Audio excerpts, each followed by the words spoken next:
बिस्मिल्लाहिर्रहमानिर्रहीम। अस्सलाम वालेकुम स्टूडेंट्स। आज मैं आपको क्लास 9 के सब्जेक्ट बायोलॉजी का चैप्टर नंबर 1 करवाने जा रही हूँ। चैप्टर नंबर 1 जो है इसमें है ये है हमारे पास इंट्रोडक्शन टू बायोलॉजी। ठीक है, तो आज हमारा टॉपिक है ये इंट्रोडक्शन टू बायोलॉजी। इस पे हम इंट्रोडक्शन बायो का पढ़ेंगे कि व्हाट इज बायोलॉजी। तो एक्चुअली जब हम बायो को देखते हैं, बायोलॉजी दो ग्रीक वर्ड से डिराइव किया गया। ग्रीक का मतलब ये यूनानी जुबान से निकाला गया। ठीक है, तो बायो जो है ये दो ग्रीक वर्ड जिनसे निकाला गया वो है हमारे पास बायोस एंड लोगोस। ठीक है, बायोस का मतलब होता है life and logos to study. Logy या फिर लोगोस का वर्ड जहाँ भी आएगा इसका मतलब हमारे पास है, उसका मतलब है स्टडी करना, किसी चीज़ के बारे में जानना, किसी चीज़ का मुतालिया करना, पढ़ना किसी चीज़ के बारे में। ठीक है, तो जब हम बायोलॉजी को डिफाइन करते हैं तो बायोलॉजी का मतलब है द स्टडी ऑफ लाइफ। अब लाइफ क्या चीज़ है हमारे पास? लाइफ से मुराद है लिविंग ऑर्गेनिज्म, जिंदा चीज़ें हमारे पास। जैसे फॉर एग्जांपल हम लोग इंसान हैं, प्लांट्स हमारे पास पौधे हैं, एनिमल्स हमारे पास जानवर हैं। ठीक है, तो ये सारे के सारे हमारे पास लिविंग ऑर्गेनिजम्स हैं, ये हमारे पास जानदार चीज़ें हैं। ठीक है, ये वो चीज़ें हैं जो कि सांस ले सकती हैं, चल फिर सकती हैं। तो इन सब की स्टडी को, इन चीज़ों के बारे में जानना, इनकी डिटेल पढ़ना, ठीक है, कि इनके अंदर कौन कौन से सिस्टम वर्क कर रहे हैं, इनका क्या क्या स्ट्रक्चर है, इनकी बॉडी शेप कैसी है, इनके क्या क्या अडॉप्टेशंस हैं, तो इन सब को हम बायोलॉजी में शामिल करते हैं। समझ आ गई? ओके, नेक्स्ट हमारे पास है लिविंग ऑर्गेनिजम्स के ग्रुप्स हैं हमारे पास। तो 5 मेजर ग्रुप्स हैं लिविंग ऑर्गेनिजम्स के हमारे पास। फर्स्ट ग्रुप हमारे पास जो लिविंग ऑर्गेनिजम्स का है वो है प्रोकैरियोट्स। प्रोकैरियोट्स अब क्या होते हैं? प्रोकैरियोट्स एक्चुअल में यूनिसेलुलर ऑर्गेनिजम्स होते हैं। यूनिसेलुलर का मतलब है कि ये सिर्फ एक सेल पे कंसिस्ट करते हैं, सिंगल सेल पे, इनकी बॉडी में सिर्फ एक सेल मौजूद होता है।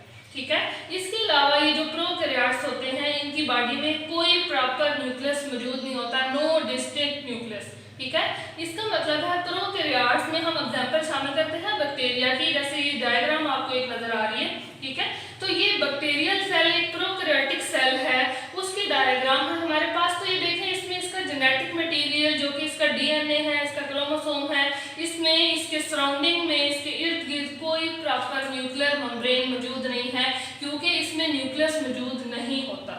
ठीक है, इसलिए इनको प्रोकैरियोट्स बोला जाता है।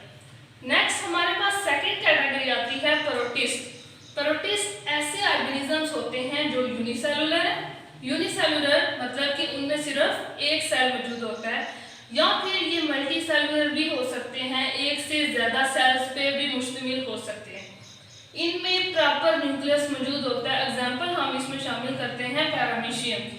ठीक है, ये डायग्राम आपको नजर आ रही है, ये एक पैरामीशियम की डायग्राम है। इसमें देखें, पैरामीशियम में प्रॉपर न्यूक्लियस मौजूद है, इसके बाहर ये इसका न्यूक्लियर इनवेल्प है, इसकी न्यूक्लियर की बाउंड्री मौजूद है। ठीक है, और इसके अंदर इसका ये जेनेटिक मटेरियल है, इसका डीएनए मौजूद है।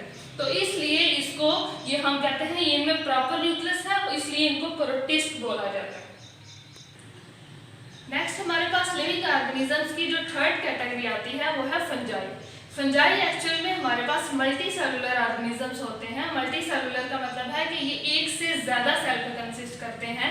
इसके अलावा ये हेटेरोट्रॉफिक होते हैं। हेटेरोट्रॉफिक का मतलब है कि ये अपनी फूड के लिए दूसरों पे डिपेंड करते हैं। अब ये फूड के लिए कैसे दूसरों पे डिपेंड करते हैं? जैसे एग्जांपल है हमारे पास एक मशरूम, ये आपको डायग्राम मशरूम की आगे नजर आ रही है। तो ये खुम्बियाँ होती है, जैसे आपने अक्सर कूड़ा क्रिकेट के ढेर वगैरह पे देखा होगा, मशरूम्स खुम्बियाँ बनी हुई होती है जो कि कुछ इस तरह की शेप की होती है। तो एक्चुअल में ये मशरूम उस कूड़ा क्रिकेट के ढेर में मौजूद जो मैटर है उसके ऊपर डिपेंड कर रही है, अपनी फूड उधर से ऑब्जॉर्व कर रही है, अपनी फूड अपनी जड़ों के जरिए जज़ब करेंगी वहाँ से।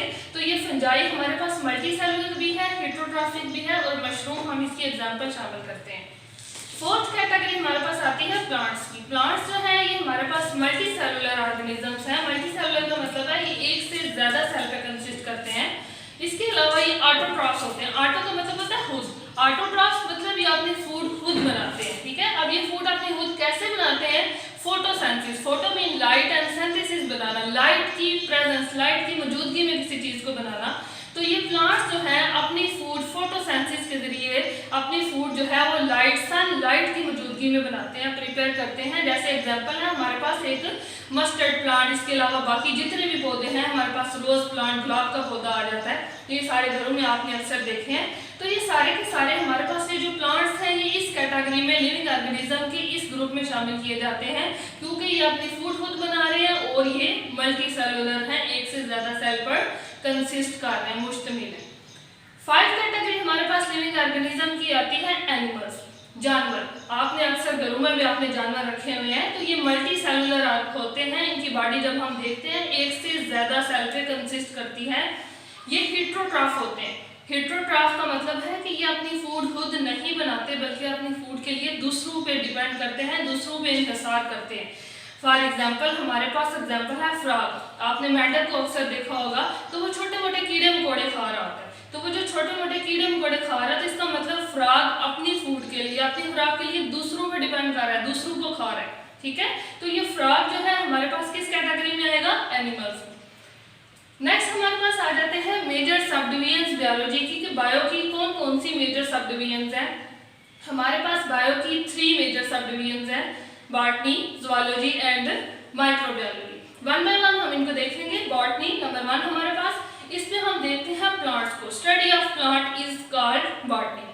अब प्लांट्स में हम क्या चीज देखेंगे, जैसे फॉर एग्जांपल हम घर में अक्सर देखते हैं रोज प्लांट है, गुलाब का पौधा है, तो हम देखेंगे गुलाब का पौधा है, वो किस सीजन में हम उसको उगा रहे हैं, उसको किस किस चीज की जरूरत है, उसके फूल कैसे हैं, उसकी बॉडी शेप कैसी है, उसके ऊपर कांटे लग रहे हैं नहीं लग रहे, उसकी बॉडी के अंदर कौन कौन से सिस्टम्स चल रहे हैं, कौन कौन सी मेटाबॉलिक एक्टिविटीज हो रही हैं, तो ये सारे का सारा हमारे पास बॉटनी में शामिल किया जाएगा। सेकेंड सब डिवीजन हमारे पास आती है ज़ूलॉजी। देखें जू एंड लॉजी। लॉजी का मैंने आपको बताया है स्टडी, किसी चीज का मुताला करना, किसी चीज के बारे में जानना, पढ़ना।